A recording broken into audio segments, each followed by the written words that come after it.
Hello friends, நம்ம இப்போ பார்த்துக்கிட்டு இருக்கிறது நான் ஒரு வருடமாக தீரா குட்டிக்காக சேமிக்கலாம் அப்படின்னு சொல்லிட்டு சேமித்த உண்டியல் தான் இது. தீரா குட்டியோட உண்டியல்.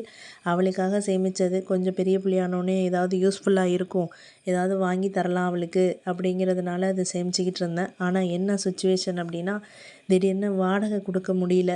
இது ஒரு வருஷமாக சேமித்தது ஒரு மாத வாடகைக்காச்சும் பயன்படட்டுமே அப்படின்னு சொல்லிட்டு அதை தான் ரொம்ப மன கஷ்டத்தோடு எடுத்துக்கிட்டு இருக்கேன்.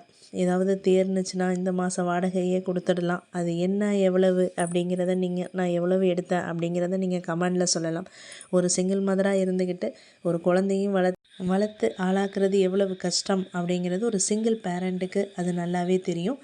இது தீரா குட்டிக்காக சேர்த்தது. ஆனால் அது ஒரு வாடகைக்காக ஒரு யூஸ்ஃபுல்லாக இருக்கட்டும் அப்படின்னு சொல்லிட்டு அதை நம்ம காசை மறுபடியும் நம்ம சேர்த்துக்கலாம் ஓகே அப்படின்னு சொல்லிட்டு தான் இந்த மாதத்துக்கு உள்ளதை தேத்தியாச்சு.